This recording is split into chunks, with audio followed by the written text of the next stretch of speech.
Alrighty, guys, welcome back to Miller RC, and I know you are probably wanting the maiden flight on this guy. Unfortunately, I'm kind of starting to feel the burnout on this thing. It is really testing my patience with this custom exhaust that I got going on here with this OSFT 160 Gemini. So, unfortunately, it has not moved a whole lot since my last video. Things like life and just in general tough decisions on this thing that I have not been able to decide yet have been the case. So while I try to decide and cool off and figure out what I want to do next on this thing, I figured it's time for a change of pace. I've been working on this thing for what, 6 months now. I'm starting to get, bored of it, or, really want it done, but it's, time for a change of pace in this, or in my hobby life, I guess what you can say. So let's go ahead and show you what the newest project is on the channel.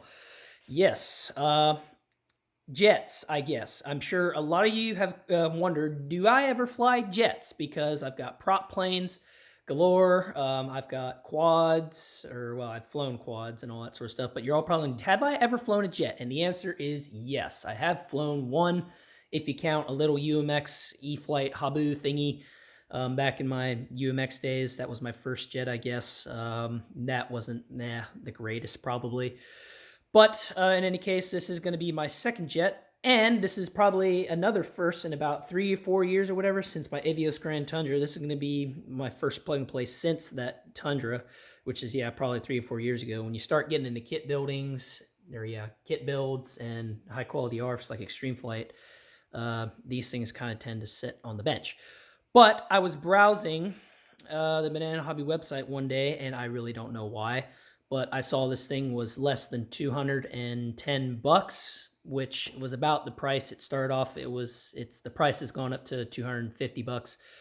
But for $210 with, as you can see, it says here, retractable landing gear, navigation lights, and flaps, I thought that's a pretty good deal. And I do have the batteries for this jet already, so figure, why the heck not? Let's give it a shot. Plus, these jets are getting pretty popular at my local flying field, so I figured I ought to get in. But anyway, let's stop talking and take out all the contents in the box. I'll probably do like a short time lapse put together, and yeah, we'll see what happens.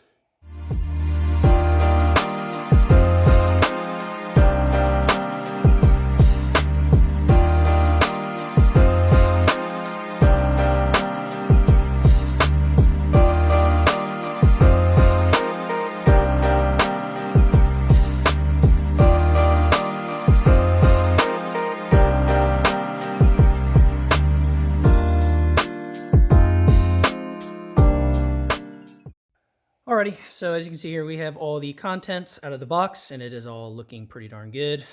Once again, with these receiver-ready models or plug-and-plays, everything's pretty much done for you. Wings have the servos, the retracts, and lights there already pre-installed, so minimal stuff we have to do there. Same with the horizontal stab, servos, everything pre-installed. I'm not going to go into, fancy details about this jet. There's tons of videos on YouTube you guys can probably reference to. I'm just here to show you my experience of buying a jet in like 5+ years and a plug-and-play like 3+ years. But the hardware package did come with these pitot tubes, the screws, and a Velcro strip for your batteries and all that sort of stuff.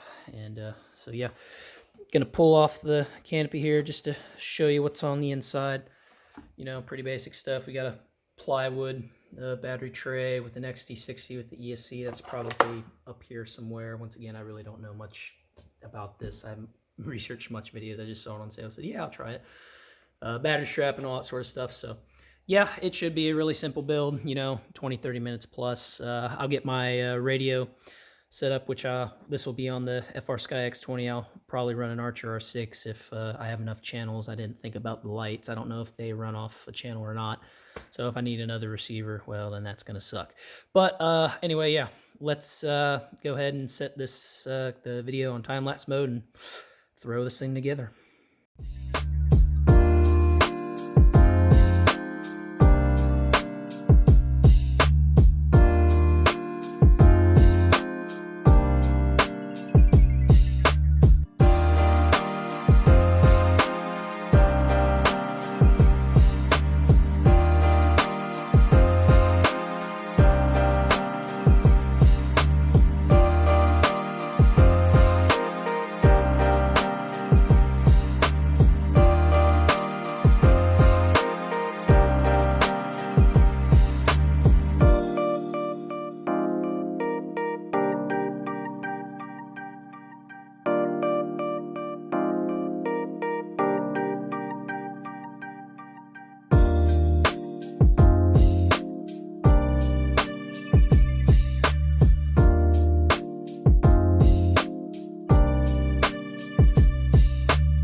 Alrighty, and here she is, the FlyFans 64 mil L-39. Pretty cool looking little jet. Like I said, this first jet, I'm not much of a jet guy, but once I saw it on sale, and there's a lot of fellow club members getting jets, so I ought to figure out how to follow suit and everything. But yeah, assembly was a breeze with these type of airplanes. I mean, all you got to do is just screw the tail, horizontal stabilizer on, and the wings, which is just 6 screws.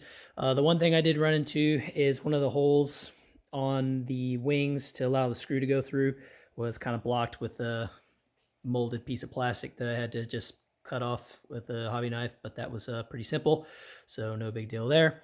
All control surfaces are working, as you can see here. Ailerons, I do have low rates and high on the ailerons.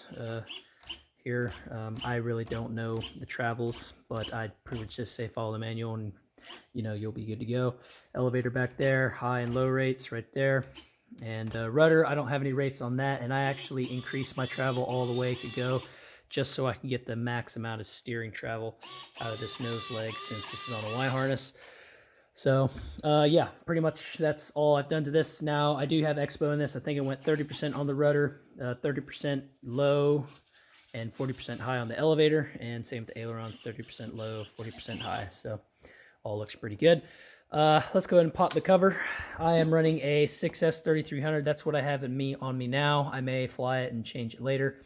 And also I changed the ESC plug to an XT90s. You can see there, that's because all my 6S's are on XT90s, so that was a simple solder job.